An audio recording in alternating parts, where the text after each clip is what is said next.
하나님 아버지 고맙습니다. 오늘 또 저희들 이 무더운 날씨지만 하나님 사랑하고 하나님이 우리에게 위로하시고 또 보장하시고 확신 주시고 행복한 만족을 주시는 하나님 말씀을 주신 것을 감사드리며 이 말씀으로 우리의 신앙을 바로 세워주시기를 기뻐하시는 성령님의 인도하심을 쫓아 하나님 말씀을 배우고자 합니다. 주의 영이 역사하셔서 겸손한 마음으로 주의 말씀 받고 그 말씀 따라 말씀 위에 서서 건강한 신앙생활을 해나가는 저희들 되게 하여 주시기를 원합니다.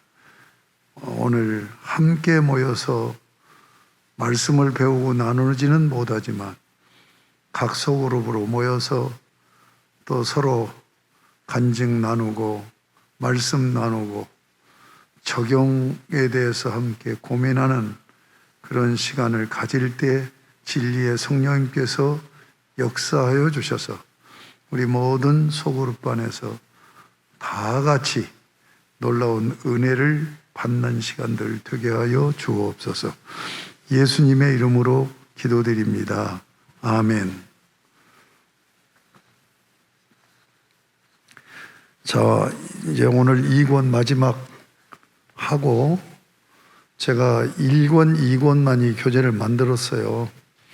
이제 3권, 4권은 제가 이제 7월, 8월 두 달에 걸쳐서 교재 작업을 해서 이렇게 책자로 인쇄까지 이렇게 들 수 있을런지 모르겠습니다만 그렇게 이제 하도록 하겠습니다. 오늘 그 첫 권이 자녀의 권세를 누리라였고 이 지금 두 번째 권은 예배의 영광을 누리라. 그래서 1, 2, 3, 4과로 함께 이제 공부에 나가는데 첫 번째 과가 거룩한 만남의 길, 거룩한 만남의 영광, 그리고 예배에서 가장 중요한 안식일, 주일 성수, 그 다음에 예배는 드림이기 때문에 헌금 생활이 예배에서 얼마나 소중하고 헌금 생활을 어떻게 해야 하나님이 기뻐 받으시는 예배가 되는가 하는 것에 대해서 이제 공부를 하는 중에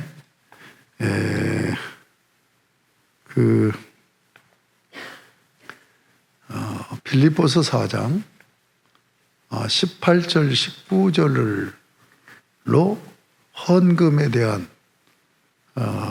정리를 해나가는 시작의 말씀이 됐죠. 헌금이 뭐라고 그랬습니까? 이는 받으실 만한 향기로운 제물이요 하나님을 기쁘시게 한 것이라. 예, 헌금을 그렇게 정의하고 그 다음에 19절에서 헌금을 받으신 하나님께서 풍성하신 하나님께서 우리의 모든 쓸 것을 채우시리라 하는 말씀으로 시작을 했죠. 그래서 향기로운 제물이 뭐냐, 이건 구약 제사에서 번제, 소제, 화목제인 자원제, 제사 중에 세 가지 자원제 제사를 드릴 때 하나님이 향기롭게 흠양하신다. 그래서 번제는 내 자신을 먼저 드리는 거다.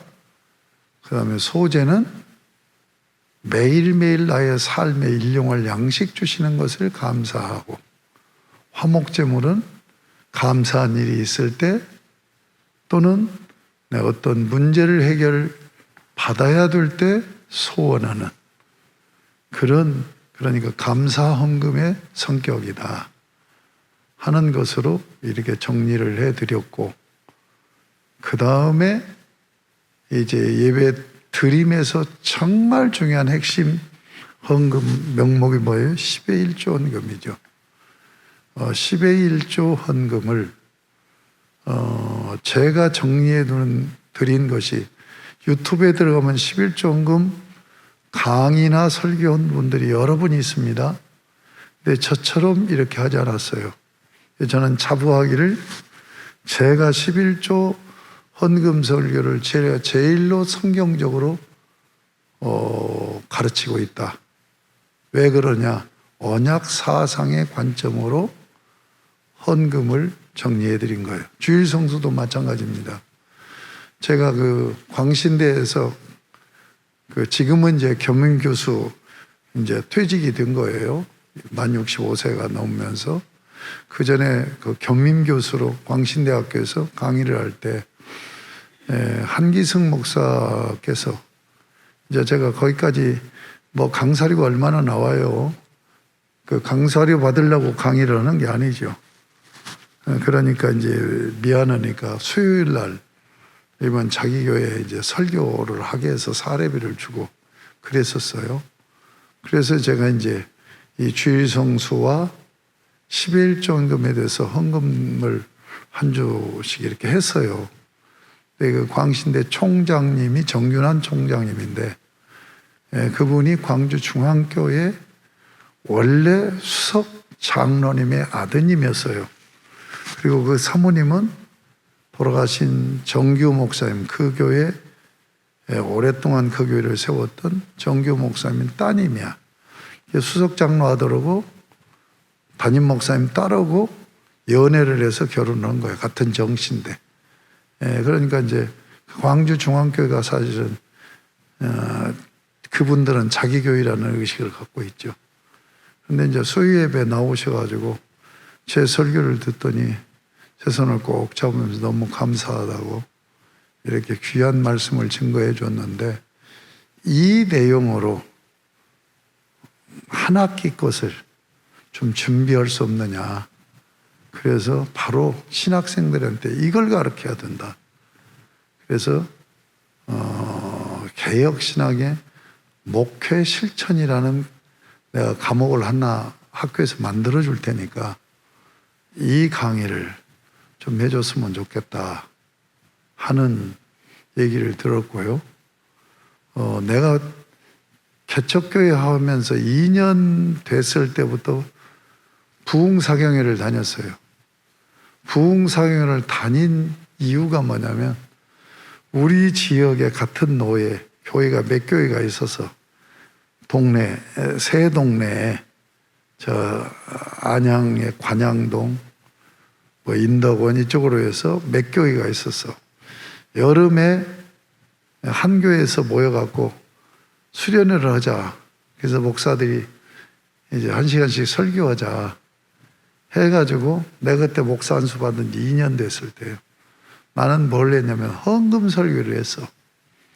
그러니까 헌금 설교에서 그렇게 성도들이 은혜를 받는 거예요. 그래가지고 그것이 그 교회 담임 목사님이 우리 선배였는데 그분이 이거 장 목사 헌금 설교했는데 이렇게 은혜스럽더라. 그게 이제 그렇게 해서 소개돼가지고 내가 부산으로 처음으로 북미를 갔어요. 꼭 가면 나는 헌금 설교를 해. 주일 성수와 헌금 설교를. 헌금 설교를 듣고 은혜들을 받아. 물론 변화도 일어나. 그러니까 또 소개를 해. 그래서 내가 100여에 이렇게 부흥사경회를 다닌 거예요. 다른 게 아니라 헌금 설교로.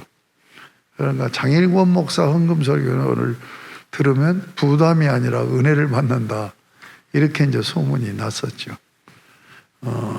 그 헌금이 그렇게 중요한 부분이에요. 그러니까 나는 이 교재 없이 이 내용을 그대로, 왜냐하면 이건 수백 번 내가 설교를 했던 부분이에요. 헌금 부분이. 주일 성수라. 예.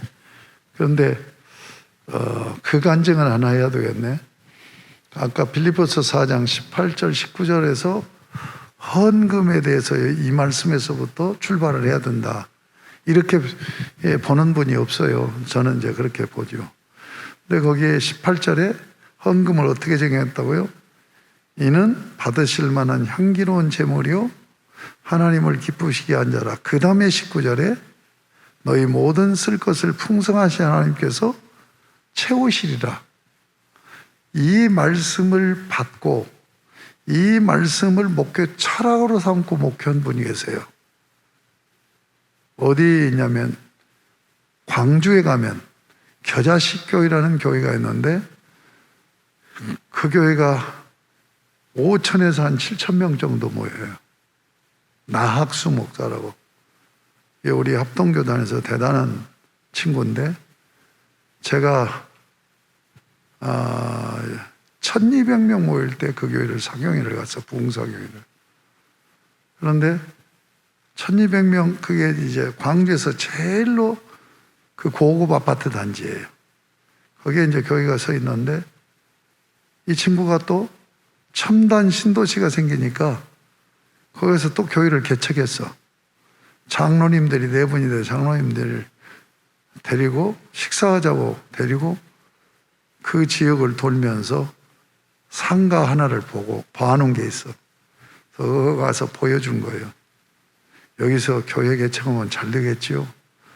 이거 여기서 오면 누가 와서 하든지 잘 되겠는데요?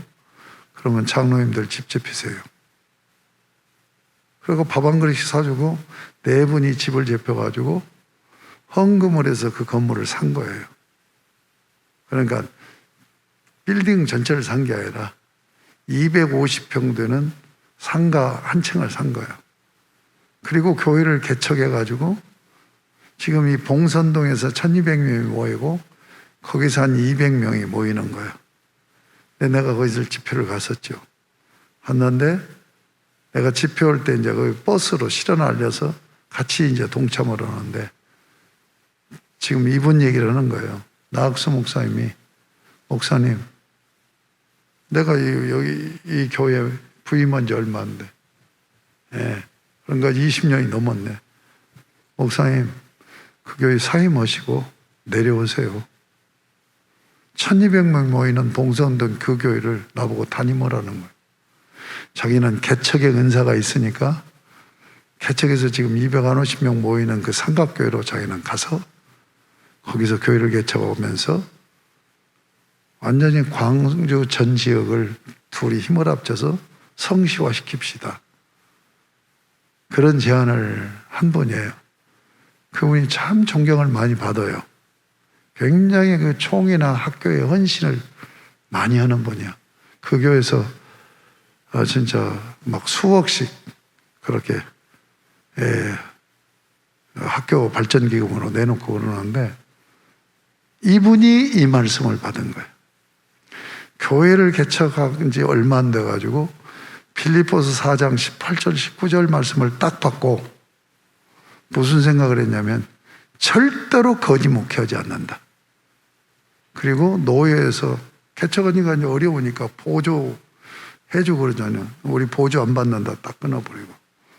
그리고 광주 지역은 상회비를 노예다 낼 때 예산의 11조를 내요.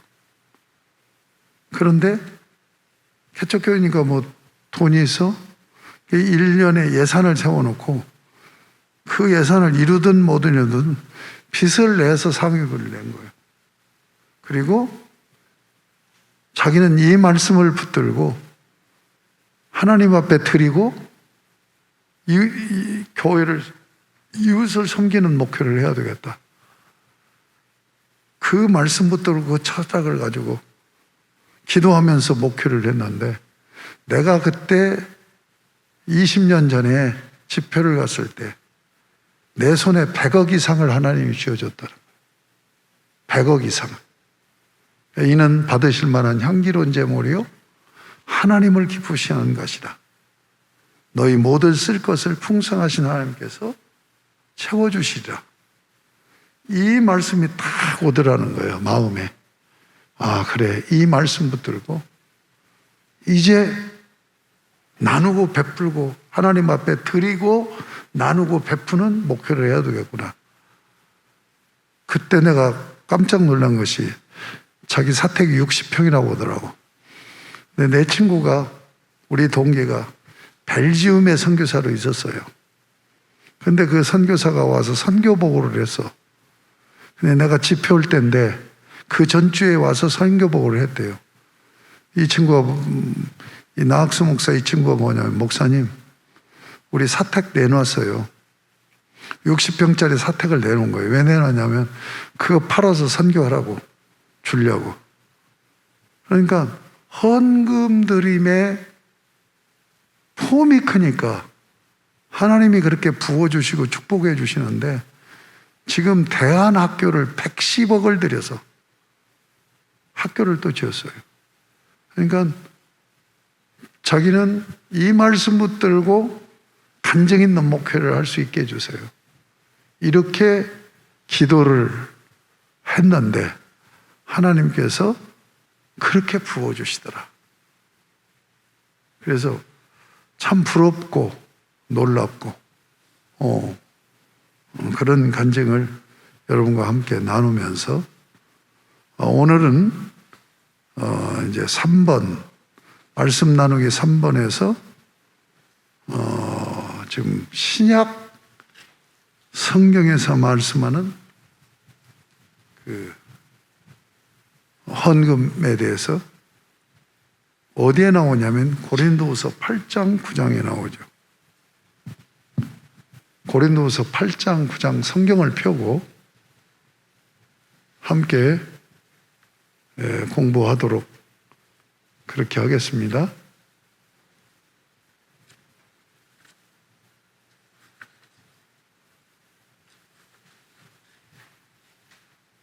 성경을 다 찾으셨나요?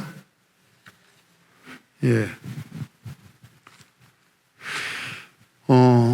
고린도 교회, 신약 교회에게 헌금에 대한 가르침을 주셨는데 헌금에 대한 교훈은 무엇일까요? 고린도서 8장, 9장 두 장이 헌금에 대해서 말씀하고 있는 말씀입니다. 자, 그 교재를 그 순서대로 해나가면서 성경을 읽어나가겠습니다. 첫 번째, 헌금의 원리가 몇 가지로 나타나고 있는데 헌금의 원리를 정리해 보시오. 자, 8장 1절부터 4절까지 같이 한번 읽어볼래요? 시작. 형제들아, 하나님께서 마게도냐 교회들에게 주신 은혜를 우리가 너에게 알리노니 환난의 많은 시련 가운데서 그들의 넘치는 기쁨과 급심한 가난이 그들의 풍성한 연보를 넘치도록 하게 하였느니라. 내가 증언하노니 그들이 힘대로 할 뿐 아니라 힘에 지나도록 자원하여 이 은혜와 성도 섬기는 일에 참여함에 대하여 우리에게 간절히 구하니 5절까지 읽습니다. 우리가 바라던 것뿐만 아니라 그들이 먼저 자신을 주께 드리고 또 하나님의 뜻을 따라 우리에게 주었도다. 자, 지금 헌금을 풍성한 연보라고 말씀하고 있어요. 그 연보라는 말이 8장에서 8장과 9장에서 나와요. 그러니까 헌금을 지금 연보라고 얘기하는데 그 각각 다 달라요. 8장 그 2절에서 풍성한 연보라는 단어, 아프로테스라는 단어를 써요. 그 다음에 20절에 보면 이것을 조심하면 우리가 맡은 이 거액의 연보에 대하여, 여기는 아드로테스라는 단어를 쓰고 있어요. 9장 5절에 가보면 그러므로 내가 이 형제들로 먼저 너희에 가서 너희가 전에 약속한 연보를 미리, 여기 그 연보라는 말도 헬라가 달라요. 율로기아라는 단어를 쓰고 있어요. 율로기아라는 단어를 쓰고 있어요. 이게 다시 여기서 무슨 얘기냐면 연보라는 우리말로 되어 있는 그 단어가 헬라어로는 각각 다른 단어라는 거예요. 그러면 연보가 뭐냐 하는 것을 이제 사실 처음에 그 8장 이전에 풍성한 연보 할 때는 그 연보라는 이 단어가 이제 순진, 소박, 건전, 관대 이런 뜻을 갖고 있어요. 그 다음에 20절에 있는 아들로테스라는 말은 풍성, 성숙이라는 말이 쓰여 있고 9장 5절에서 율로기아 이 말은 축복이라는 뜻이 있어요. 그런데 연보라고 하는 이 단어는 한문이죠. 예. 연자는 뭐냐면 버릴 연자예요. 보자는 도울보예요. 그러니까 내 것을 버려서 남을 돕는다. 한문은 그런 뜻을 가지고 있어요. 그런데 이 연보라는 뜻이 각각 다르게 쓰여 있는데 이것은 무엇을 얘기하는 거냐? 헌금을 얘기하는 거예요. 헌금을. 그냥 헌금으로 통일해서 정리해서 이해하면 돼. 그런데 이 헌금이 쓰이는 용도는 나누는 거예요. 나누는 거. 나누기 위해서 헌금을 한다 하는 나눔이 배경으로 담겨 있는 헌금을 얘기한다 라고 여러분이 그렇게 이해를 하면서 8장, 9장을 보면 이제 헌금의 성격이 여기서 말하는 헌금의 성격이 뭔가를 알 수가 있을 거예요. 그러면 헌금의 원리를 어떻게 얘기하고 있느냐? 양가로 1번 보세요. 헌금을 은혜로 표현하고 있는데 헌금이 은혜인 것을 묵상해 보시오. 자, 봅시다. 형제들아, 하나님께서 마게도냐 교회들에게 주신 은혜를 우리가 너희에게 알리노니 환난의 많은 시련 가운데에서 그들의 넘치는 기쁨과 극심한 가난이 그들의 풍성한 연보를 넘치도록 하게 하였느니라.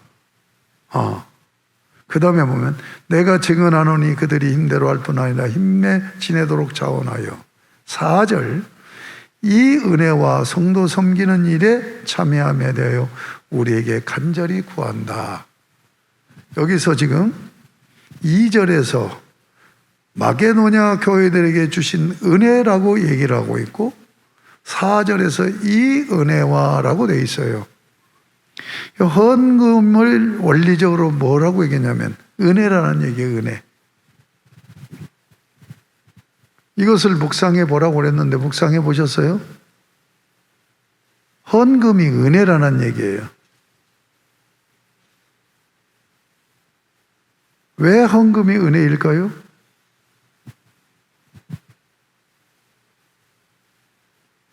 여러분 헌금을 은혜라고 생각했었습니까? 은혜라고 생각하면 부담을 가질 수가 없죠. 헌금 드림이 은혜라니까. 그걸 과연 그게 어떤 의미인가를 묵상해야 된다는 얘기예요. 네? 여러 가지로 생각할 수가 있어요. 내가 하나님과 관계가 정상적으로 이루어지고 있는 증표가 헌금이에요. 내가 드리는 거니까. 그러니까 나를 예배자로 세워주시고 나를 받으신다고 하는 것이 엄청난 은혜죠. 하나님을 반역하고 죄로 지옥 백성이 될 수밖에 없는 내가 하나님의 앞에 예배자로 서서 하나님 앞에 드리는 자로 살 수 있다는 것이 이게 엄청난 은혜라는 얘기예요. 헌금 생활하면서 여러분 이 은혜를 생각하면서 헌금을 해야 돼. 내가 하나님 앞에 이렇게 드릴 수 있는 자격을 얻을 수 있었다니. 내가 하나님 앞에 예배자로 하나님을 기쁘시게 하는 그런 삶을 살 수 있는 그 자리에 나를 세워주셨다니 하는 감격이 있어야 됩니다. 헌금을 드리면서 여러분이 감격 속에서 헌금을 드린다고 한다면 얼마나 하나님이 기뻐하시겠어요? 그렇지 않겠습니까? 예. 그러니까 드리는 게 또 뭡니까? 내가 하나님 앞에 드리면 인격적인 하나님은 받고 끝나는 게 아니에요. 그 뒤에 말씀이 나옵니다만 또 하나님께서 받으시고 그냥 말시하냐고 또 베풀어 주신단 말이에요. 내가 하나님으로부터 공급받는 통로라고 헌금 생활이. 내가 하나님으로부터 공급받는 통로인 헌금을 드릴 수 있다고 하는 이것이 감격이란 말이에요. 두 가지만 말씀드린 거예요. 하나는 나는 예배자로 하나님이 나를 받으시고 나를 기뻐하시는 그 자리에 나를 세워주셨다는 것. 그래서 우리는 굉장히 물질에 인색하잖아요. 그런데 그것을 넘어서 은혜에 감사하면서 하나님 앞에 드리면서 하나님도 기쁘고 나도 기뻐할 수 있는 그런 삶을 살 수 있게 하셨다는 것에 감격해야 되고, 하나님은 반드시 인격적인 하나님이시란 말이에요. 이해관계가 아니에요. 이해관계는 기복입니까? 내가 이만큼 드렸으니까 하나님도 이렇게 주신다. 이건 이해관계예요. 사랑의 하나님, 인격적인 관계는 사랑의 관계예요. 사랑하셔서 내가 드리는 것을 그렇게 예뻐 보시고 그렇게 기쁘게 여기시면서 그냥 아낌없이 당신 내 은혜를, 복을 부어주시는 그 통로의 자리에 서 있다는 것이 이게 은혜란 말이에요. 여러분, 헌금 생활에서 이 부분이 확실하게 정리된 사람은 믿음 좋은 사람이에요. 그러니까 헌금 드리는 것을 보면 그 사람의 믿음 정도를 측량할 수가 있다는 얘기예요. 헌금의 정의가 거기에 있어요. 두 번째로, 헌금은 자원하여 드리는 것인데 자원하여 헌금을 하고 있습니까? 자원한다는 얘기가 나오죠. 응? 어디 몇 절에 나옵니까? 3절에. 여기서 이 말씀 굉장히 놀라운 말씀이죠. 내가 증언하노니 그들이 힘대로 할 뿐만 아니라 힘에 지내도록 자원한다는 얘기. 거래적으로 한다고 한다면 내가 딱 드려야 될 만큼 딱 정해놓고 그거 드리는 거죠. 그런데 하나님이 너무 좋은 거야. 예?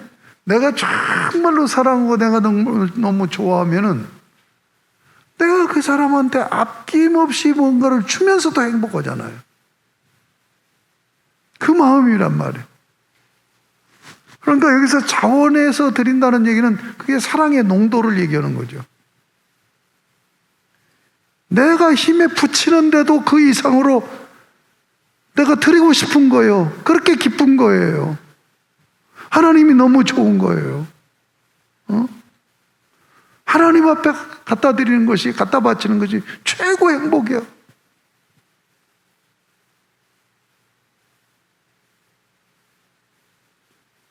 우리 헌금 생활에서 이런 부분에 깊이, 나는 그렇게 생각을 해. 내가 계속 사경회 집회 다니면서 헌금 설교할 때 항상 한 얘기가 뭐냐, 우리가 신앙생활하면서 왜 하나님으로부터 복을 못 누리고 사냐? 헌금 생활에서 구멍 나 있기 때문에 그렇다.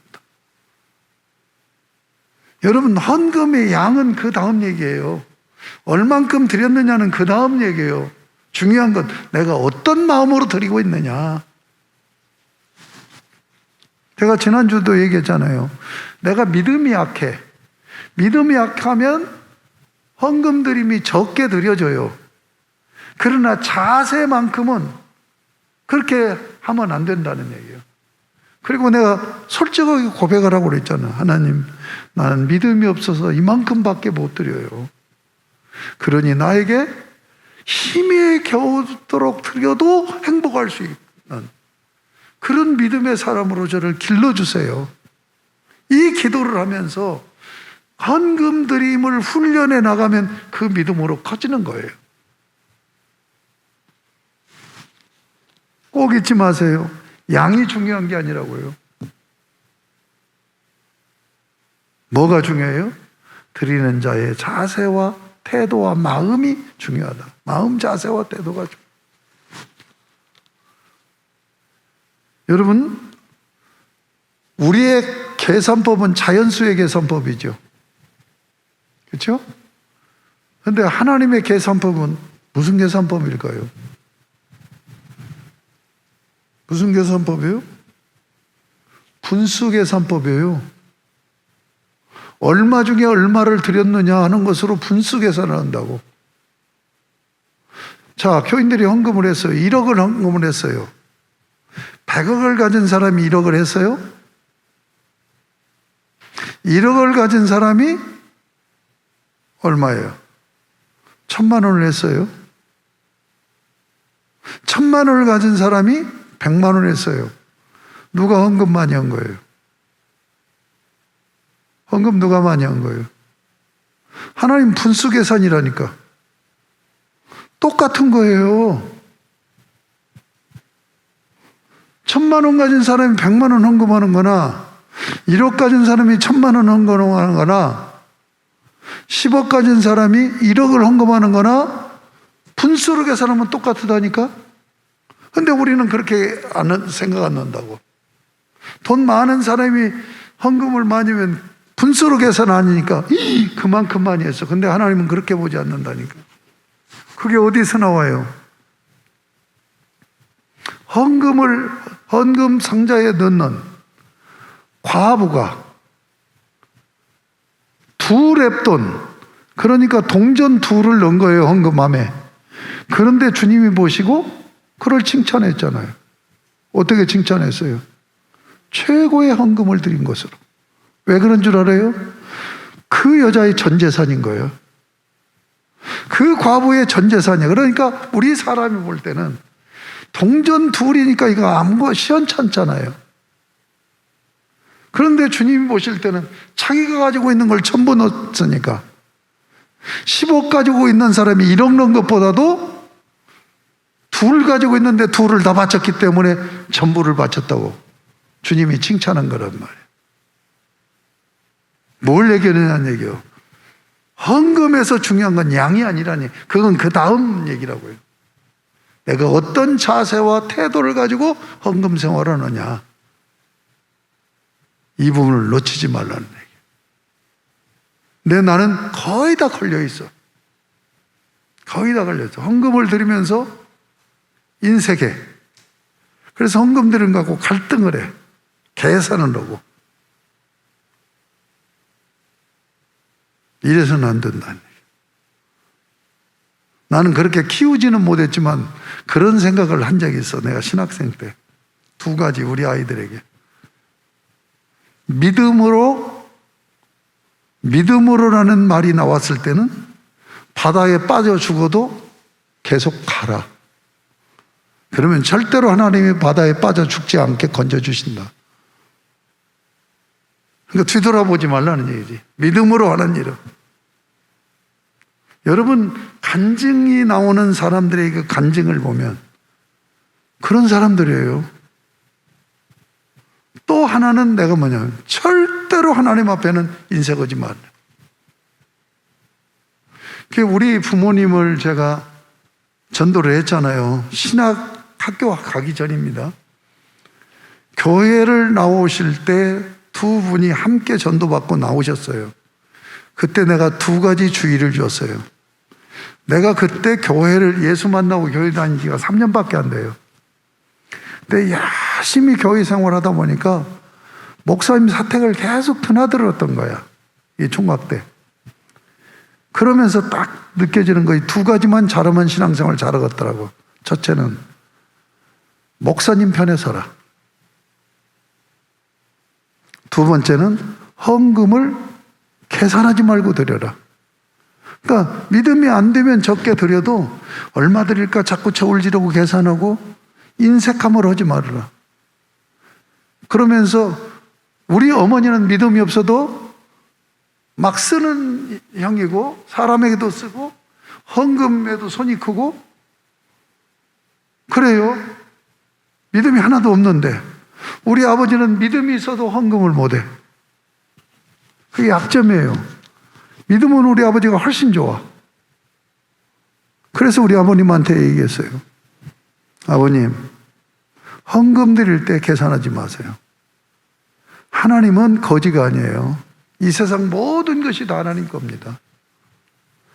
아버지가 헌금을 드릴 때 그 마음을 하나님이 지금 보고 계시는 거예요. 그러니까 믿음이 없는데 남이 많이 하니까 나도 이거 많이 해야 되지 않느냐 하고 시험 들으면 안 된다. 그러니까 믿음의 분량만큼 드리면서 꼭 그 기도를 하세요. 내가 헌금이 믿음이 없어서 이만큼밖에 못 드리니까 믿음을 키워주세요. 내가 두 가지 얘기해요. 헌금을 그렇게 드리라는 것도 절대로 목사님 편에 서라고. 내가 평신도로 한 3년 신앙생활 해보니까 목사님 편에 서야 신앙생활이 돼지겠더라고요. 왜냐하면 교인들 보니까 시험 드는 사람이 나와. 시험 드는 사람은 신앙생활이 안 되더라고. 왜 안 되느냐? 예배가 제대로 안 드려지고 설교가 안 들리는 거예요. 그걸 내가 본 거예요. 그 불평이 나오고. 그래서 그 두 가지. 내가 신학을 하고 지금 생각해봐도 우리 부모님에게 전도해놓고 잘 가르친 것 같아. 그런데 우리 아버님이 물질에 그렇게 인색하신 분인데 장로들도 돈 팔아서 11조를 온전히 안 했어요. 나는 그런 데서도 굉장히 마음이 시험이 되더라고. 장로들이 이제 시골에서는 논 파는 건 큰 재산 정리를 하는 거예요. 목돈이 들어오니까 금액이 크니까 11조를 제대로 못 하는 거예요. 가령 1,000만 원 해야 되는데 100만 원에 200만 원으로 끝나요. 근데 우리 아버님은 재산 정리할 때 정확하게 11조 하시고 그리고 큰 헌금으로 감사헌금을 했어요. 내가 충격받을 정도로 놀랐어요. 아, 우리 아버님이 그렇게 신앙생활에서 약점인 인색함을 믿음으로 저렇게 극복하셨구나. 너무 제가 감동이 됐어요. 너무 감동이 됐어요. 여러분 꼭 기억하세요. 헌금의 액수가 먼저가 아니에요. 먼저는 내가 어떤 자세로 헌금을 드리고 있느냐 하는 부분이라는 걸 놓치지 마세요. 우리 성도들이 내가 이제 은퇴를 앞두고 우리 성도들에게 신앙생활을 내가 마지막으로 권면한다고 한다면 주일 성수 잘하시고 헌금을 온전히 드리는 예배 생활을 잘하십시오. 나는 마지막 권면이라면 이 권면하고 내가 이제 만약 은퇴식에서 내가 이 얘기를 할 기회가 있다면 나 이 얘기 할 거예요. 그거 잘하면 돼요. 그거 잘하면. 이게 예배 아닙니까? 자, 그 다음 번 보십시다. 3번. 헌금 생활에서 가장 우선은 자신을 드리는 것이라고 하시는데 어떻게 생각하십니까? 8장 5절 있지요? 우리가 바라던 것뿐 아니라 그들이 먼저 자신을 주께 드리고 또 하나님의 뜻을 따라 우리에게 주었도다. 지금 고린도 교회에 헌금을 가르치는 거예요. 사도 바울이 계시의 도구자로. 그런데 지금 사례를 들은 거예요. 그 사례가 뭐냐면 마게도냐 지역에 있는 교회가 헌금한 예를 들은 거예요. 그 얘기입니다. 5절. 우리가 바라던 것뿐만 아니라 그들에게 헌금을 하라고 사실 일찍 보냈어요, 사람을. 그래서 우리가 방문하면 그 헌금, 준비해 놓은 헌금 다 달라고 해서 걷어갖고 오는 거예요. 그러는데 지금 헌금하라고 그랬는데 이 마게도냐 성도들은 뭐예요? 그들이 먼저 자신을 죽게 드렸어요. 또 하나님의 뜻을 따라 우리에게 주었도다. 여러분, 지난주에도 구약의 제사에서 기본 제사가 뭐라고 그랬어요? 번제라고 그랬잖아요. 번제는 무슨 제사라고 했죠? 헌신제라고 그랬죠. 자기 자신을 바치는 제사란 말이에요. 구약이나 신약이나 헌금에 올려서 가장 중요한 것이 나를 드려야 되는 거죠. 지난주에도 말씀드렸지만 예배를 드리면서 헌금은 드리는데 나는 예배당에 앉아있지만 내 마음은 딴 데가 있어. 하나님께 자신을 드리는 예배가 안 되고 있단 말이에요. 그래서 내가 이제 헌금 설교를 하고 다닌다고 그랬죠. 내가 굉장히 강한 용어를 씁니다. 무슨 용어를 쓰냐? 예배 시간에 넣는 것은 빌어먹을 각오를 하고 오는 것이다. 하나님 만나러 예배하러 오는데 반드시 성경은 뭐예요? 미리 준비잖아요. 미리 준비. 그 미리 준비인데 한번 생각해봐. 문 대통령이 만나자고 청와대에 초청했는데 시간 늦게 갈 수 있겠냐는 얘기예요. 그러니까 그런 생각을 하면 된다니까. 하물며 만왕의 왕이신 하나님을 뵈러 오는데 내가 아무 준비 없이 늦게 터덜터덜 나타나? 이건 말이 아닌 얘기죠.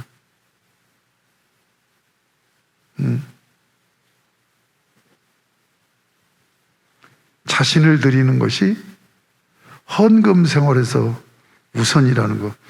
지난주에 우리가 살펴봤잖아요. 창세기 5장.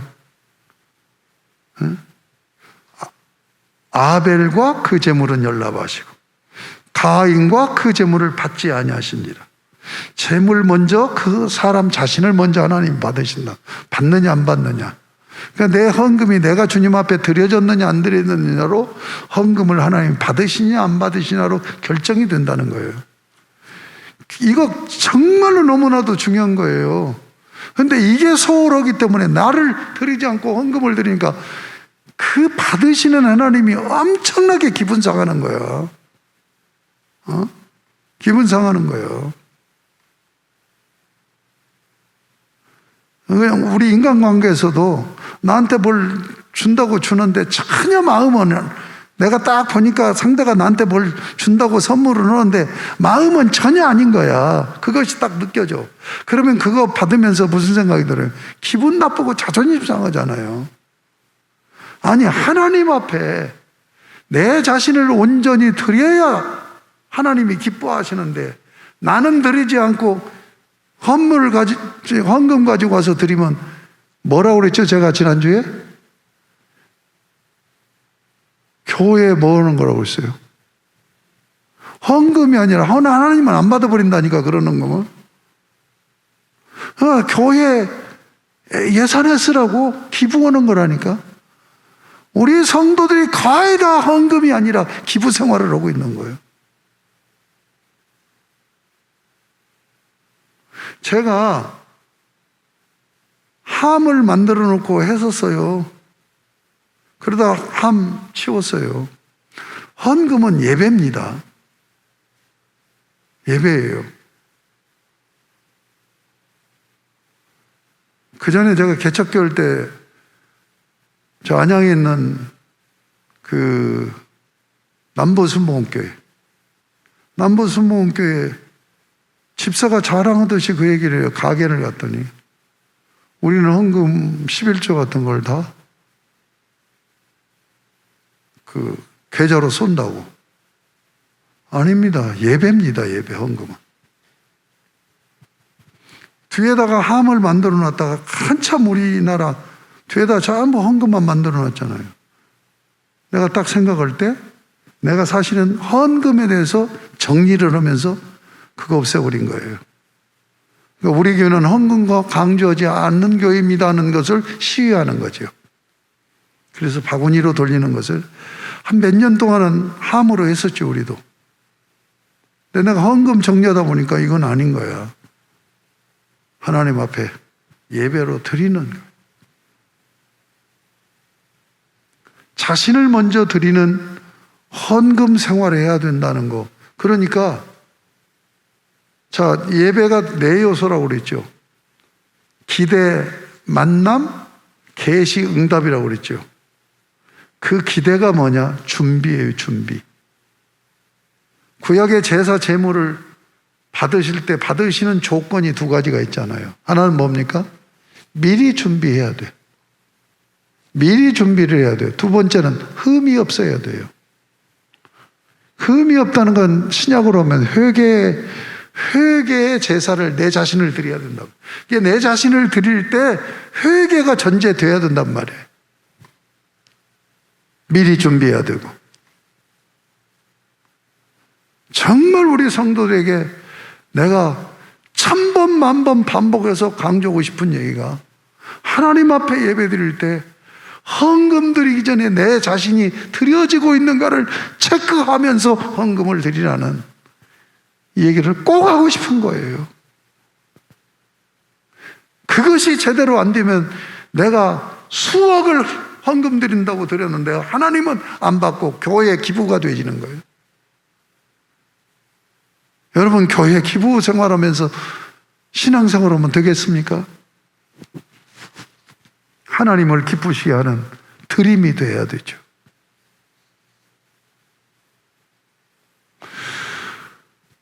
(4번입니다) 헌금은 하나님과 이웃에 대한 사랑의 진실을 증명하는 것이라고 말씀하셨는데 어떻게 설명할 수 있을까요? 자, 헌금의 성격을 얘기합니다. 8절. 내가 명령으로 하는 말이 아니오 오직 다른 이들의 간절함을 가지고 너희의 사랑의 진실함을 증명하고자 함이로라. 헌금이 뭐냐? 내가 하나님을 어떻게 사랑하는가를 증명하는 거란 말이에요.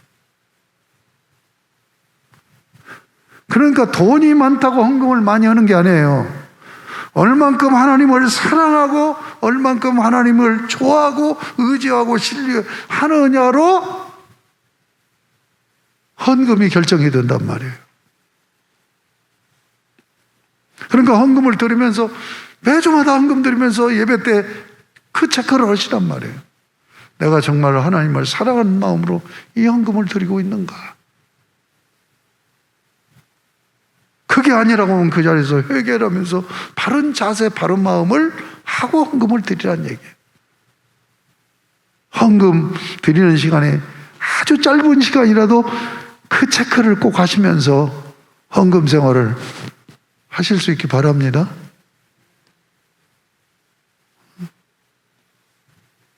그 다음에 5번.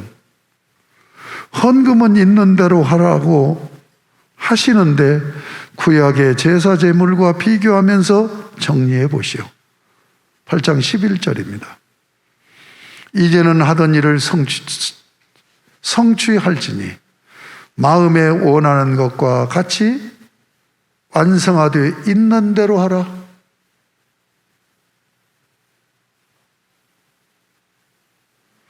12절에 덧붙이죠.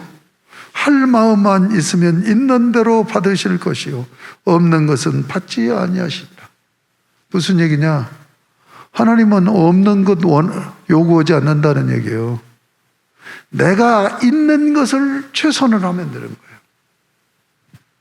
내가 있는 것을 최선을 다하는, 그 최선이 뭐예요? 힘에 넘치도록 자원하는 마음.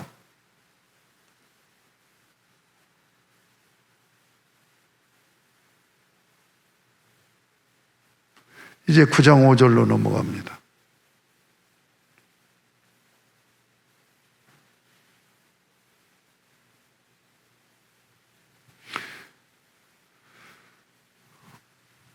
(9장 5절) 보세요.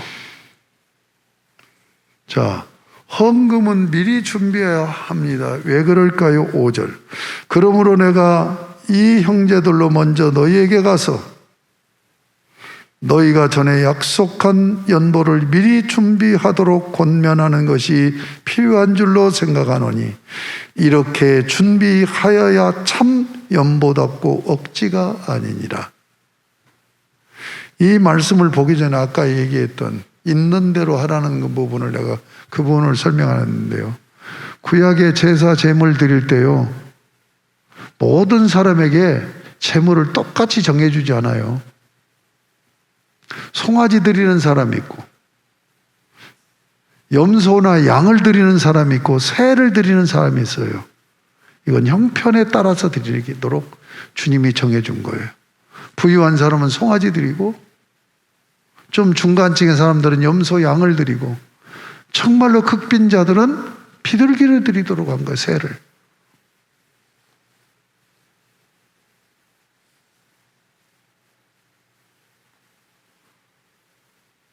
자, 헌금이 뭐라고 그러죠? 사랑을 증명한다고 그랬죠? 이것을 계속 체크하면서 헌금 생활하다 보면 하나님 사랑하는 마음이 더 깊어지고 커져요. 이게 믿음의 성숙함이 헌금 생활에서 이루어진단 말이에요. 그러니까 여러분이 꼭 놓치지 않아야 되는 헌금 생활로 내 믿음이 커야 돼요.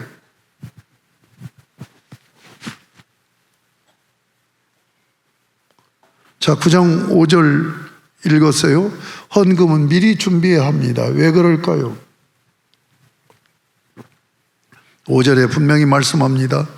그러므로 내가 이 형제들로 먼저 너희에게 가서 너희가 전에 약속한 연보를 미리 준비하도록 권면하는 것이 필요한 줄 생각하였노니 이렇게 준비하여야 뭐예요? 참 연보답고 억지가 아니니라. 미리 준비할 때 어떻게 하는 거예요? 감사 목록을 체크하는 거예요. 하나님 앞에 감사할 것들을 쭉 체크하면서 내가 헌금을 준비하면서 은혜가 돼야 돼. 감동이 오고 울컥하는 마음이 생기고 울먹울먹하면서 주님 이렇게 은혜를 주셨군요. 감사합니다. 하고 헌금을 준비하라는 얘기예요.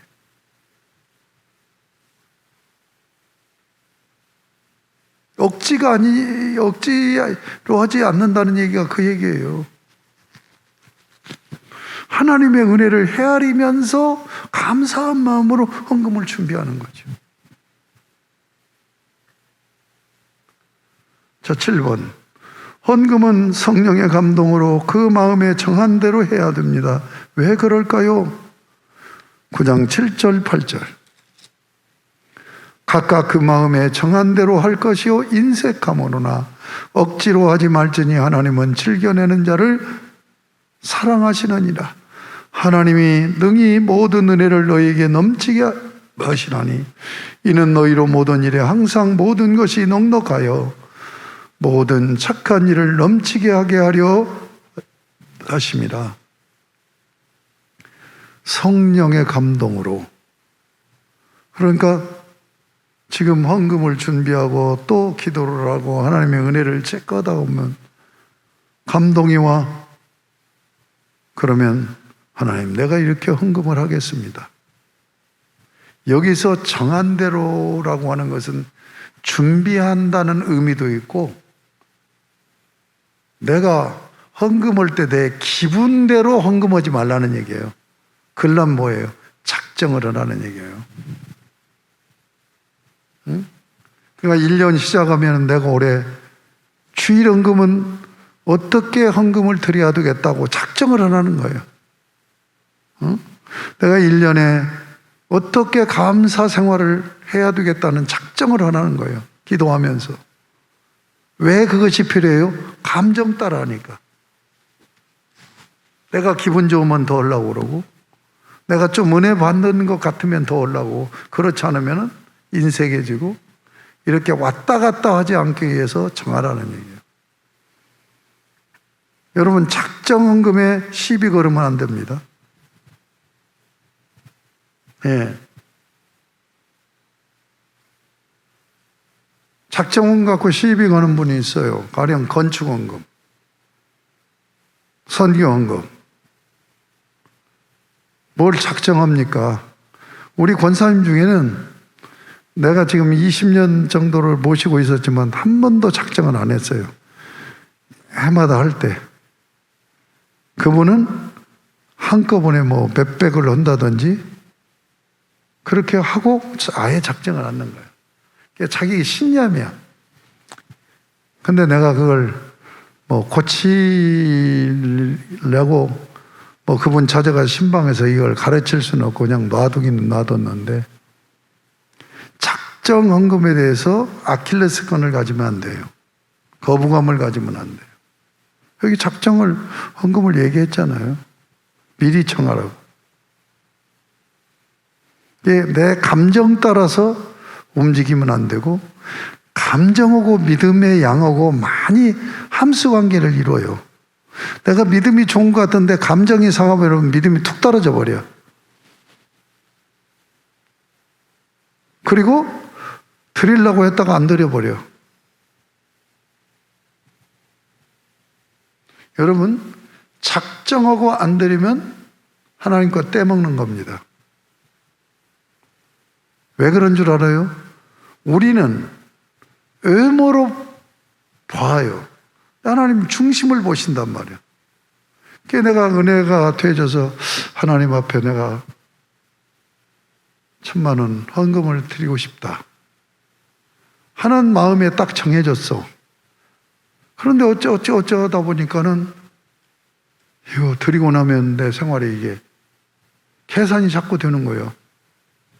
그래서 안 드려요. 그러면 이건 떼먹은 거예요. 하나님이 벌써 내가 마음에 정할 때 그 중심을 보셨고, 또 은혜 가운데서 내가 정할 때는 내가 정하는 것 같지만 성령의 역사예요. 그래서 나는 무슨 얘기냐면, 순종 앞에는 반드시 즉시가 붙어야 된다. 즉시가 붙지 않으면 순종이 안 돼요. 순종해야 되겠다 했는데 조금 시간 지나면 마음이 바뀌어지든지 상황이 바뀌어지든지.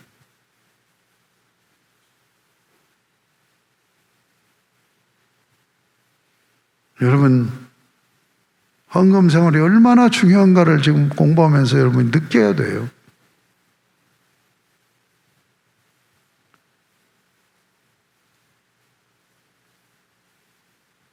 아니, 부담스럽게 뭐 건축한다고 해놓고 건축헌금 작정합니까?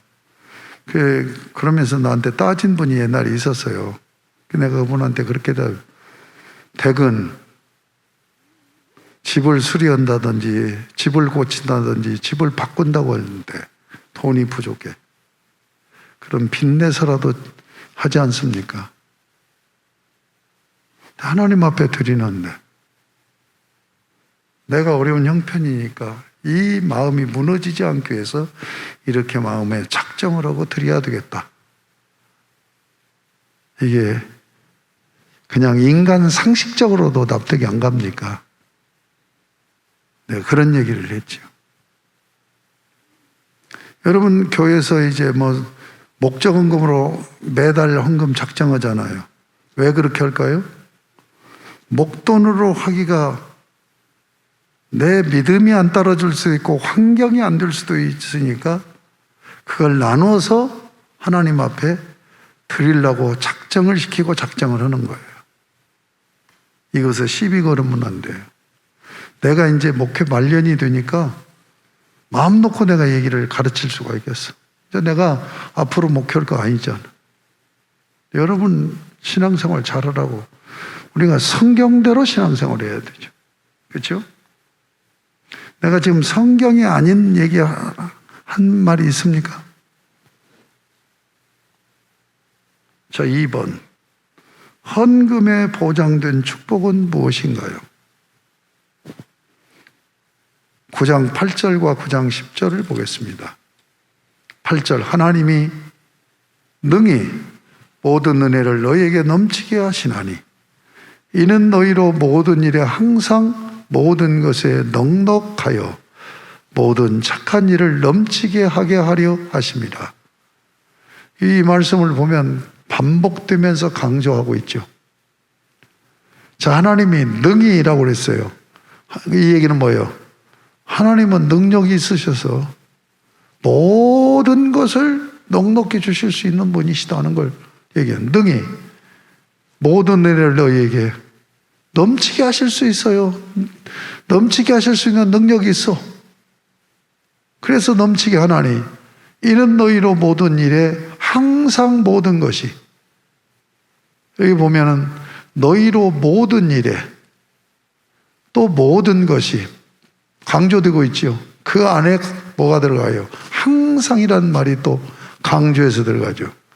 모든 일에 모든 것이 항상이란 말이 양쪽으로 수식합니다. 넉넉하게 하여 모든 착한 일을 넘치게 하려 하심이라. 그러니까 이 헌금 생활에서 중요한 것은 뭐예요? 나의 삶하고 연결이 된다는 거죠. 내가 어떻게 살아야 되느냐? 하나님의 뜻을 이루고 살려고 하는 그런 삶의 자세로 살아가면서 하나님을 기쁘시게 하는 온전한 헌금을 드리면 하나님이 내가 정말로 뜻이 있는 하나님의 뜻을 드리는 삶을 살 수 있도록 재정적으로 넉넉하게 복 주신다는 얘기죠.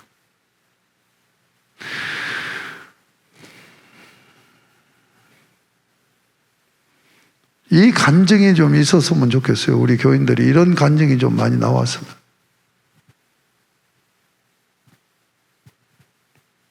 그 다음 9장 10절, 심는 자에게 씨와 먹을 양식을 주시는 이가 너희의 심을 것을 주사 풍성하게 하시고 너희의 의의 열매를 더하게 하시니. 여기서 지금 두 가지를 얘기합니다. 먹을 양식과 심을 씨를 구분해줘서 심을 씨에 축복을 하시는 거예요. 그래서 농사져서 넉넉하게 거둬. 그 거둠이 어떤 열매예요? 의의 열매예요. 의의 열매. 다시 해서 하나님의 뜻을 이루는 삶의 열매를 살아갈 수 있도록 확실한 생의 방향을 정하고 온전한 헌금 생활을 하면 능히 넘치도록 부으실 수 있는 그 하나님이 모든 것에 넉넉하게 해서 의의 열매, 선한 일, 하나님의 뜻을 이루는 인생이죠. 저는 우리 교원들이 이 헌금 강의를 들었고 결단하면서 주님, 나의 삶에 이 헌금 생활에서 이런 복을 주세요. 기도하고 간증하는 간증자들이 나왔으면 좋겠어요.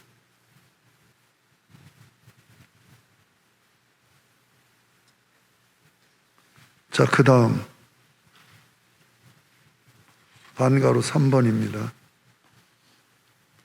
고린도 교회에 부탁한 헌금은 어느 용도로 쓰여지기 위한 헌금일까요? 자, 8장 1절 1번입니다. 전도 또는 선교 및 교회 개척 헌금을 드린 마게도냐 교회는 어떻게 참여하였나요? 자, 8장 1절 형제들아 하나님께서 마게도냐 교회들에게 주신 은혜를 우리가 너희에게 알리노니. 지금 마게도냐 교회 헌금을 간증하고 있어요. 환난의 마른 시련 가운데서 그들의 넘치는 기쁨과 극심한 가난이 그들의 풍성한 연보를 넘치도록 하게 하였느니라. 환경과 상황은 절대로 풍성하게 헌금을 할 수가 없어. 그런데 이들의 마음이 믿음으로 충만하고 주님으로 인하여서 기쁨이 충만하고 은혜가 충만하니까 뭐예요? 환경적으로 전혀 할 수 없는 그것을 뛰어넘는 거예요. 그러니까 힘에 넘치도록 창원하는 거예요. 그들이 헌금한 액수가 실제로 얼마인가는 몰라요. 생각보다 적을 수도 있어요. 그런데 여기서는 이 헌금의 양을 지금 얘기하고 있는 것이 아니잖아요. 그들이 어떤 자세와 어떤 믿음으로 드리고 있는가. 여러분, 마게도냐 지역이 어디입니까? 지금 그리스 지역이에요. 거기에 데살로니가 교회도 있고 고린도 교회도 있고 이제 이런 교회들이 있는데, 데살로니가 교회 할 때는 교회를 하나를 얘기해요. 데살로니가 교회 지역에 또 여러 교회들이 개척해 세워졌겠죠, 지역적으로. 그런데 지금 이 마게도냐, 고린도도 마게도냐입니다. 마게도냐에 있는 다른 교회들이 이런 상황 가운데서 이렇게 헌금했다. 그때 당시가 어떤 당시입니까? 순교의 피를 흘리는 극심한 박해가 있었던 시대예요. 그들은 부유하게 살 수 있는 처음에 개종한 기독교인들은 어떤 기독교인들이에요? 아주 소외된 가난한 그런 사람들이 예수를 믿은 거예요. 박해와 핍박 속에서, 큰 환난 속에서도 환경적으로는 절대로 그렇게 할 수 없는데 그들이 체험하는 은혜가 너무 크고, 은혜가 너무 그냥 충만해 있으니까 쉽게 얘기해서 모든 거, 내일 먹을 것까지도 다 아끼지 않고 다 쏟아내놓을 수 있는 그런 헌금을 한 거예요. 그런데 이 헌금의 양이 적을 수도 있다고 해요. 이게 지금 양을 얘기하는 게 아니라 그들의 믿음을 얘기하는 거예요. 그들의 사랑을 얘기하는 거예요. 자, 2번, 그 외의 작정 헌금에 대하여 어떻게 생각하고 있나요? 9장 2절,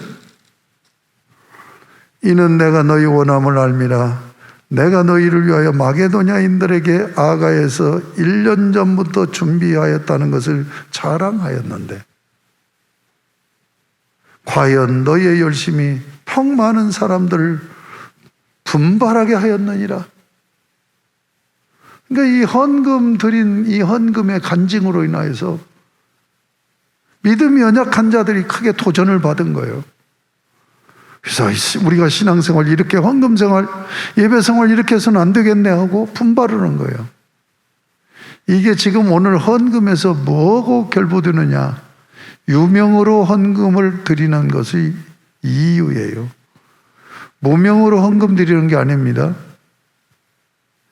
유명으로 드리는 거예요. 이름 써서 드려야 된다는 얘기예요. 무명으로 하는 건 구제예요.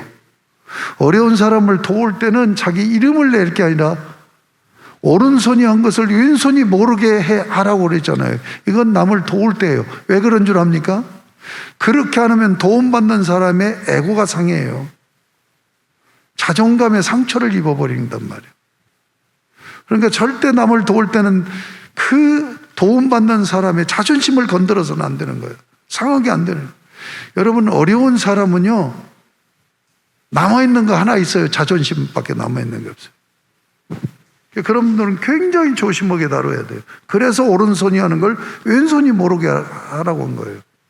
내가 그분 도왔는데 그분은 내 도움을 받고 상처를 받아버리면 되겠냐는 얘기예요.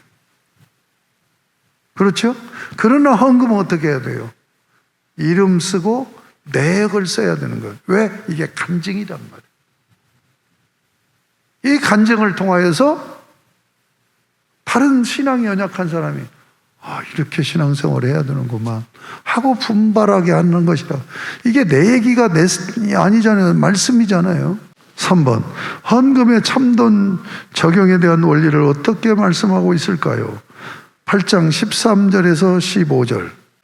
이는 다른 사람들을 평안하게 하고 너희는 곤고하게 하려는 것이 아니오 균등하게 하려 함이니 이제 너희의 넉넉한 것으로 그들의 부족한 것을 보충함은 후에 그들의 넉넉한 것으로 너희의 부족한 것을 보충하여 균등하게 하려 함이라. 15절이 중요합니다. 시작. 기록된 것 같이 많이 거둔 자도 남지 아니하였고 적게 거둔 자도 모자라지 아니하였느니라. 여러분, 하나님 나라가 이루어지려면 세 가지 요건이에요. 첫 번째는 복음 전파입니다. 복음 전파로 하나님 나라가 시작이 돼요. 겨자씨 비유를 통해서 말씀합니다. 두 번째는 뭐냐? 경제 정의가 실현돼요. 경제 정의. 세 번째가 뭐냐? 문화 창달이 이루어져야 돼요. 하나님 나라 문화로 문화가 이루어져야 돼요. 15절 보면은 지금 만나를 거두러 나갔어. 근데 많이 거둔 사람도 남는 것이 없어. 적게 가진 사람도 부족함이 없어. 그러니까 이 만나를 하나님이 주시면서, 만나는 뭐예요? 자기가 노력으로, 그 노력에서 얻은 대가가 아니잖아요. 재산이 아니잖아요. 은혜로 받은 거잖아요. 은혜로 주시면서 균등한 사이를 얘기한 거예요. 그걸 오늘 헌금에 대해서 말씀하면서 인용을 하고 있다고요. 그러니까 헌금이 어디까지 올라가느냐? 사회가 경제적인 정의가 실현되는 거기까지 가는 거예요. 여러분, 볼셰비키 혁명이 일어났어요. 볼셰비키 혁명이 어디서 일어났어요? 러시아에서 일어났잖아요. 제정 러시아에서. 마지막 황제가 중국에서는 푸이고, 러시아에서는 마지막 황제가 누굽니까? 우리 사모는 그 마지막 황제에 대한 영화고를 보고 그렇게 안타까워하고, 그 마지막 황제가 그렇게 비참하게, 푸이도 비참하게 됐잖아요. 황제가 니콜라스 2세가 되죠. 지금 이때가, 제정 러시아 때가 뭔 줄 압니까? 히랍 정교의 교회가 다 장악을 하고 있었던 거예요. 교회가 얼마나 부동산을 많이 갖고 있었는지 몰라요. 교회에서 성직자들이 지주계급이야. 그래서 혁명이 일어난 거예요. 볼셰비키 혁명을 일으킨 사상이 뭐냐? 칼막스의 엥겔스가 공산주의를 선언해요. 지금 유럽에 있는 기독교 국가가, 이게 가진 자들, 그 성직자들이나 교회 장로이다, 이들이 사회 재산을 다 가지고 있는 거야. 그래가지고 없는 자가 극도로 가난한 거야. 그러니까 혁명을 일으킨 거예요. 그래서 가난한 자 없이 평등하게 사는 사회 만든다. 이게 공산주의예요. 공산은 뭡니까? 재산을 같이 공동으로 함께 누리고 산다. 그러니까 그들은 농장을 만들어 놓고 공동으로 경작을 하잖아요. 그런데 공산주의가 볼셰비키 혁명 일으켜갖고 성공했어요? 사람이 공산사회를 만든다고 되는 게 아니에요. 왜? 욕심이 있기 때문에. 우리가 정권 잡아가지고 우리가 없는 사람 다 함께 나누고 산다고 해서 혁명을 일으켰는데, 혁명 세력들이 욕심이 발동하니까 모든 재산 다 자기들이 갖고 있는 거예요. 그러니까 공산주의가 최고의 엘리트주의가 된 거예요. 특정인들만 권력을 누리고 돈을 누리고 사는 거예요. 이게 사람이 공산사를 일으킨다는 것은 전혀 이건 거짓말인 거예요.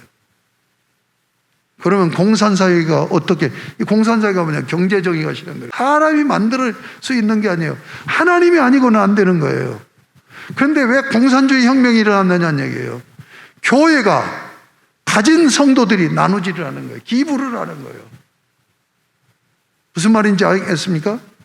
그러니까 부르지아 돈 있는 계급들, 이들을 전부, 착취한 이들 것을 전부 뺏어서 가난한 자들에게 나눠주겠다고 일어난 혁명이 볼셰비키 혁명이에요. 이 볼셰비키 혁명이 다른 게 아니에요.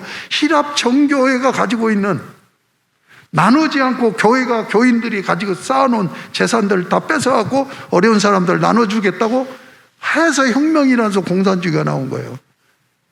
이건 절대로 성공 못합니다. 하나님이 하시지 않고는 안 되는 거예요. 아시겠습니까? 그러면 하나님이 누구를 통해서 하느냐? 우리 그리스도인을 통해서 하는 거예요. 그러면 그리스도인은 어떻게 해야 돼요? 내가 버는 것을 나눠야 된단 말이에요. 우리가 열심히, 우리 기독교인이, 지금 한국에 있는 기독교인들이 지금 돈 벌어갖고 열심히 없는 사람들 나눠야 되겠다고 하면 세금 올릴 필요가 없다니까요. 그러니까 조세가 먼저가 아닌 거예요. 조세는 국가에서 강제를 하는 거고, 왜 강제를 하느냐? 기부를 안 하니까.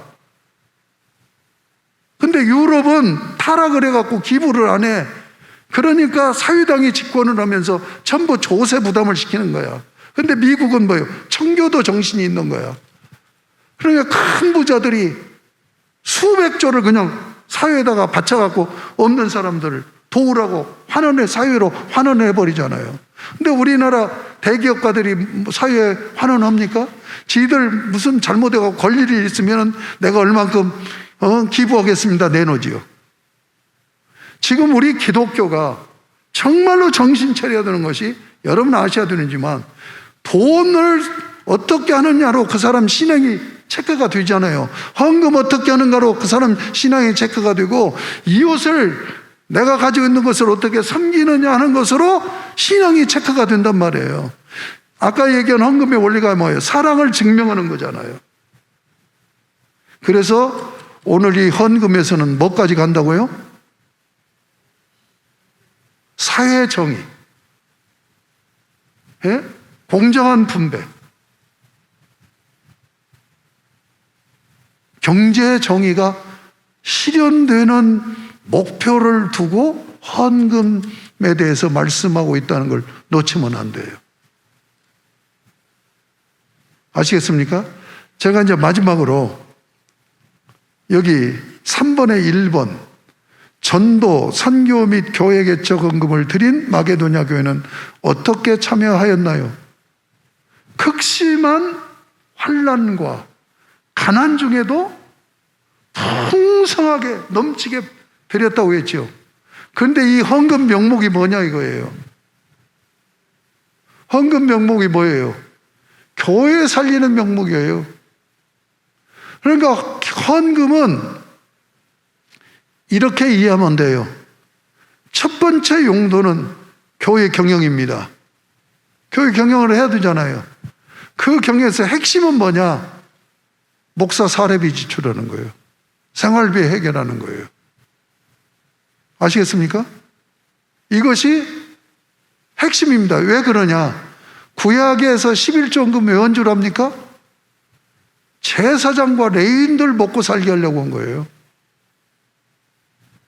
그래서 어떤 목사님들은 구약적인 주장을 하면서 11조는 다 내 것이다 하고 11조헌금 목사가 다 갖다 쓰는 분들이 있어요. 그건 아니에요. 교회 운영입니다. 교회 운영의 가장 중심은 목사 생활하게 하는 것. 이것이란 거지만, 그 다음에 두 번째는 뭡니까? 어려운 교회 돕고 교회 세우고 선교하는 거예요. 선교 전도하고 교회 세우라고 헌금을, 그러니까 헌금이 되어진 것이 어떻게 쓰여지나는 얘기예요. 그 다음에 세 번째가 어려운 이웃을 돕는 거예요. 그런데 이 성경의 원리를 잘못 이해하면 교회가 뭐 어려운 일을 돕지 않고 구제도 안 한다고 이렇게 불평을 하거나, 또 어떤 자기는 신앙생활 잘한다고 선교나 이런 것은 안 하고 구제하는 데 앞장서요. 이건 천주교 정신입니다. 천주교는 구제 부분을 강조를 합니다. 왜? 구약 시대의 조직을 그대로 갖고 와요. 그래서 테레사 수녀가 나오는 거예요. 천주교 영성은 수도형 영성과 구제 영성이에요. 그런데 주님은 그렇게 얘기하지 않죠. 선교에서 교회 세우라는 거죠. 선교에서 교회 세우라는 거예요. 지금 시대는 국가가 다 해요. 복지 이런 부분, 어려운 이웃 돕는 부분. 선교하고 전도해서 교회 세우는 데 써야 되는 거예요. 이 헌금이 어떻게 써야되는가 하는 명목을 여러분들이 분명히 그 차례대로 여러분이 이해할 필요가 있습니다. 자, 신약의 헌금에 대해서 공부를 하고 구약의 공부를 하고 11조를 공부를 했어요. 자, 마지막 교재 이제 나누고, 지금 내용은 말씀 나누기는 다 했죠? 자, 더 깊은 생각 나누기. 하나님께 드리는 예배가 헌금을 드리는 것임을 깨달았는가? 하나님께 예배 드릴 때 예배자가 드리는 것이 무엇일까? 헌금보다 먼저가 뭐라고요? 내 자신이죠. 내 자신이 드려지지 않으면 헌금이 하나님이 받으시지 않는단 말이에요. 왜냐하면 헌금 드리는 액수가 먼저가 아니라고 그랬죠. 헌금의 양이 먼저가 아니라 뭐라고요? 헌금 드린 자의 마음의 자세와 태도라고 그랬죠. 이게 내가 예배를 드리면서 내 자신을 드리는 자가 되어질 때 내가 헌금 드리는 바른 자세로 헌금이 드려진다는 얘기예요. 여기서 우리 성도들은 거의 다 구멍 뚫려 있어. 자, 2번. 하나님께서 헌금보다 먼저 받으시기를 원하는 것이 예배자들의 자신을 드리는 것이라는 사실을 얼마나 실감하고 있는가. 여러분, 이 지금 더 깊은 생각 나누기 이런 부분 좀 깊이 정말 진지하게 진솔하게 묵상해야 돼요.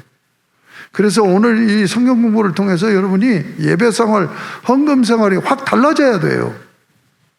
그렇게 되어질 때 여러분이 신앙이 성숙해지고 여러분이 믿음 좋은 신앙 인격자로 자라게 되어진다. 예배가 그것을 결정한단 말이에요. 그 예배의 결정이 헌금 생활을 통해서 이루어진다.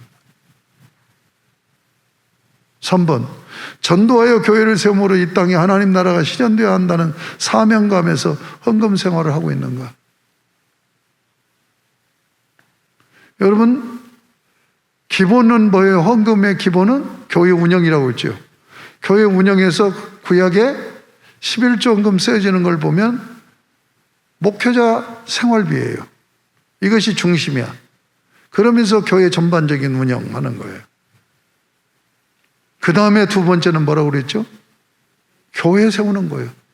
복음 증거에서 교회 세우는 거예요. 그러니까 선교비, 전도비 이런 것에 대해서 인색하면 안 된다. 어려운 교회가 있으면 어려운 교회를 돕는 헌금도 해야 되고.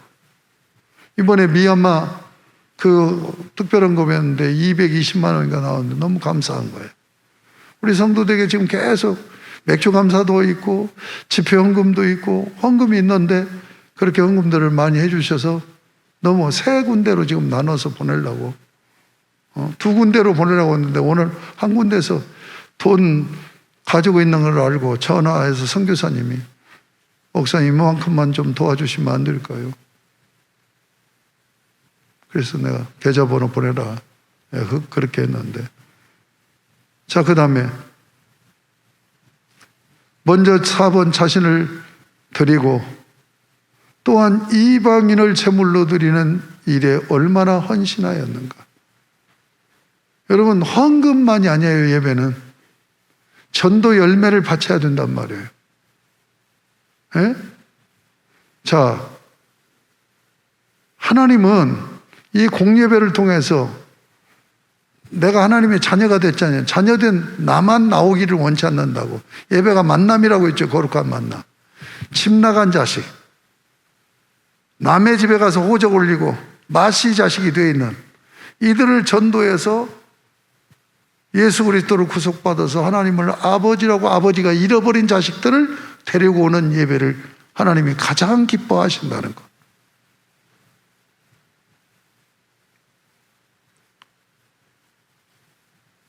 그 다음에 큰 2번, 하나님께서 헌금 생활에서 복 주심을 간증할 수 있는가? 여러분, 헌금 생활에서 간증할 걸 한번 찾아보세요. 간증할 것이 있는가? 헌금에 대한 간증이 없다면 나는 두 가지예요. 하나는 전도 열매, 하나는 헌금.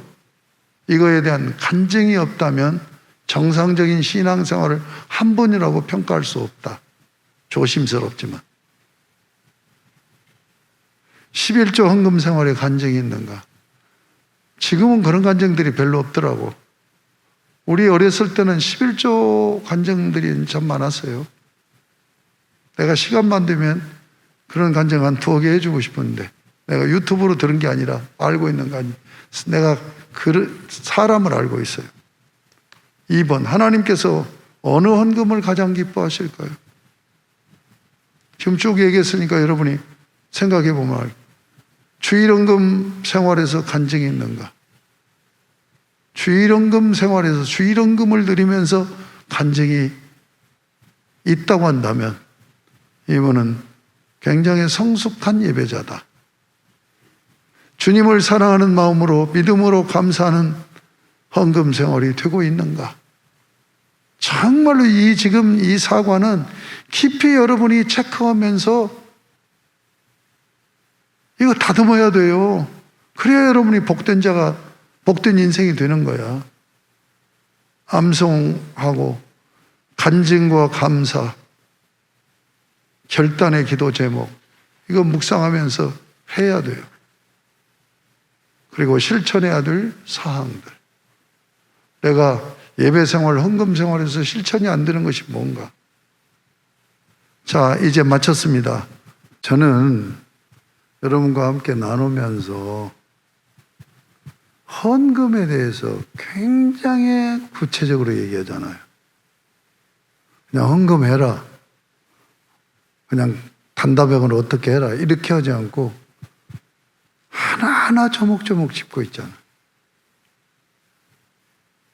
그 얘기는 너무나 예배 생활이 헌금 생활에 어떻게 되어지느냐로 결정되어진다고 하는 것이 이 말씀에서 이렇게 자세하게 세밀하게 이렇게 다루고 있단 말이에요. 그걸 놓치지 않았으면 좋겠다는 생각을 하고요. 정말 저는 이번 성경 공부를 하는 분들이 헌금 생활에 대해서 새로운 그 신앙의 정리가 되어져서 정말 내 자신이 드려지면서 헌금이 정말 준비되어져서 드리는 순간까지 온전히 집중이 되어져서 하나님 앞에 드려지는 헌금 생활들이 되어져서 우리 성도들이 정말로 좀 헌금 생활 바르게 해서 풍성했으면 좋겠어요. 정말 풍성했으면 좋겠어요. 그런 생각을 하고 아까 이제 우리 박정희 집사님 온라인 언택트 시대이기 때문에 온라인으로 헌금을 했는데 그거에 대해서 말씀하셨는데 사실 저는 온라인 헌금을 하도록 계좌번호를 안 주려고 그랬어요. 근데 우리 부역자들이 나는 헌금을 그렇게 해서는 안 된다고 생각하는 사람이었으니까 그래도 헌금을 그냥 않고 계속 가면은 이거 신앙 잃어버리지 않겠습니까? 온라인으로도 하게 해야 되지 않겠습니까?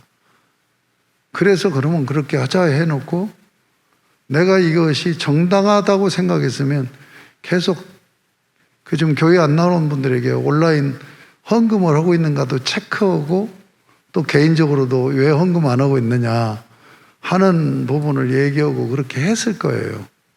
근데 그렇게 하지 않았는데 지금 공부를 해보니까 그렇잖아요. 내 자신이 하나님 앞에 예배드리려면 내 자신이 준비되어야 되겠죠. 그리고 헌금도 미리 준비를 하고 나와서 드리면서 드리는 순간에도 내가 헌금을 바르게 하고 있는가를 체크하고 기도하면서 드려야 된다고 그랬잖아요. 그게 예배의 한 부분인 거예요. 이 부분도 굉장히 중요하다는 생각을 하고 나는 어제 우리 강사께서 국가에 세금 많이 내야 된다고 하는 것에 대해서 내가 불만이 있어갖고 끝나고 가면서 조세보다도 먼저 기부다. 우리 그리스도인이 먼저 너 돈 내놓고 총 들고 돈 안 내놓고 세금 뜯어가려고 하니까 어쩔 수 없어서 떼어먹고 싶어서 그냥 어떻게든지 적게내려고 그런 게 아니라 우리가 기부를 해야 된다. 기부. 그리스도인이 기부를 해야 된다. 그래서 우리 교회에서 그런 큰 부자가 나왔으면 좋겠어요.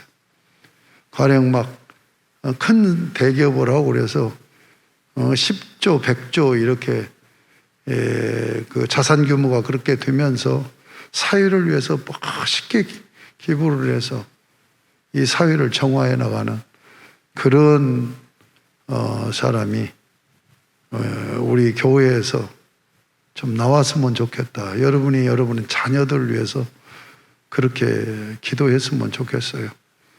나는 부자가 바른 믿음에 서 있는 부자는 돈 없는 가난한 믿음 좋은 사람보다 훨씬 더 주님의 영광을 많이 드러낸다 하는 것을 역사적으로도 증명하고 있는 거니까 저는 우리 교인들이 그런 욕심을 좀 가져서 정말 우리 교회에서 기부를 많이 하는 멋있는 부자들이 좀 많이 나오는 작은 교회지만 그런 교회가 됐으면 좋겠다 하는 생각을 해보게 됩니다. 기도하고 마치겠습니다. 하나님 아버지 감사합니다. 우리가 제자 훈련이 참 오프라인으로 서로 얼굴을 마주보고 나누는 훈련이 돼야 되는데 그렇게 할 수가 없어서 참 온라인으로 이렇게 성경 공부로 대처가 됐습니다. 그러나 소그룹을 통하여서 진지하게 말씀을 나누고 또 서로 결단하고 격려하고 또 아름다운 간증들이 나눠지는 아름다운 성경 공부 모임이 되게 하신 것을 감사하고 온 소그룹에서 그런 역사가 계속 일어날 수 있게 하여 주시고 이제 방학이 들어가고 또 가을 학기 공부할 때 우리 사랑하는 성도들이 더욱더 성숙된 모습으로 제자훈련식 성경 공부를 감당하고 참여하여서 조금씩 변화되어서 주님의 형상을 닮아가는 그러한 역사를 이룰 수 있도록 은총을 베풀어 주옵소서. 참 우리 모든 성도들에게 이 무더운 여름 날씨 건강을 지켜주시고 여름에 건강뿐만 아니라 영적인 신앙도 약해지지 않도록 하나님께서 주영으로 새롭게 하시고 성경 통독을 통하여서 하나님 말씀을 읽어가며 하나님의 음성을 듣는 귀한 역사 있게 하여 주옵소서. 우리 하나님께서 사랑하는 종들에게 복 주시고 복 주시며 우리 한우리교회가 작은 교회지만 역사적인 교회로 자리매김되어질 수 있도록 우리 사랑하는 성도들을 성숙시켜서 그런 교회로 꼽혀나가는 역사를 이루어 주옵소서. 우리 사랑하는 성도들에게 심령과 가정, 자녀, 가문, 생활에 복 주시고 복을 주시옵소서. 예수님의 이름으로 축복하며 기도드립니다. 아멘.